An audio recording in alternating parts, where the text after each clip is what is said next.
So welcome. Today I'll be going through more big news surrounding the Mafia franchise. Now it's being reported once again by the extremely reliable Kotaku. So the news is being reported by Kotaku, but I'll be sharing an article from Gaming Bible as it goes more into the Mafia 5 rumour. Now I'll start reading the article before I start sharing my thoughts on everything. So the article is titled Mafia 5 reportedly being planned alongside Mafia 4 development.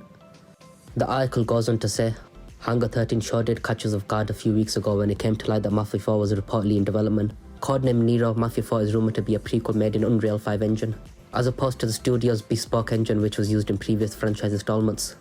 As a prequel, fans quickly assumed that Mafia 4 could focus on the Salieri crime family featured in the first game of the franchise.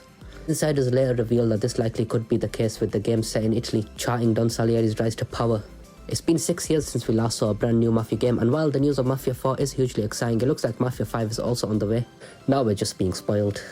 According to a report by Bloomberg, Hangar 13 president Nick Baines is working to get Mafia 5 approved, so as soon as production wraps up on Mafia 4, the teams can transition directly onto the sequel. This may sound like the studio is desperate to get games in the hands of fans again, but it's recently due to simple logistics. Hangar 13 recently experienced a wave of employee layoffs. The studio was originally working on a sci-fi game known as Wall, and despite the fact that it was set to be a major new IP for the studio, the project proved to be too expensive and was cast aside.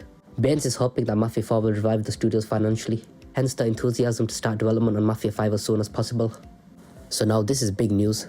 When the prequel got announced, some fans got disappointed that it won't be able to get the Las Vegas setting that was so heavily rumoured in the past. But I believe that now we could still see that. The prequel could be like a origins into the Mafia trilogy, while Mafia 5 could be the direct sequel to Mafia 3. With Mafia 5 being a direct sequel to Mafia 3, we could see returning characters like Lincoln Clay and Vito. They could just end up going with new characters, or even that character who featured on the cigarette card in the Mafia remake, who went by the name Louis Romeo, and under his name is said Los Ondos, which could be the fictional name for a Las Vegas setting. I think it would be best to start a new story with new characters, but they could carry on the story from Mafia 3. Now that's also depending on what the true ending is for Mafia 3. If Lincoln leaving town is the official ending, then it could just feature Vito on a path to find his friend Joe Barbero. Or Joe was rumoured to be dead, but we see him reappear as Leo Galante's driver in the end of Mafia 3. Or we could have both Lincoln and Vito on a quest to find Joe. Another route that could go in for Mafia 5 is having Donovan as the main character. It could follow the iconic credit scene from Mafia 3 when he shoots down the senator and mentions the JFK conspiracy.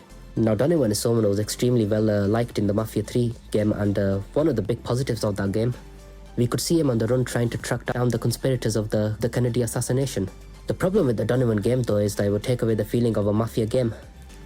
The suits, the Mafia feeling, the Italian Mafia feeling would just be stripped away. We already had people complaining that Mafia 3 didn't feel like a Mafia game, even though it still heavily featured the Italian Mafia, with the likes of Salma Khan and Vito. So a Donovan game would be taking that to another extreme with the former CIA as the lead.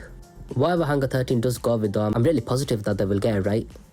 Even with the layoff, it seems like the future could be bright for Hangar 13 under the new leadership of Nick Baines. With Hayden, I felt like he was never invested in the Mafia games, but Nick Baines already won some Mafia 5 alongside Mafia 4. So that's all I've got for now, and thank you for watching, and I'll see you next time.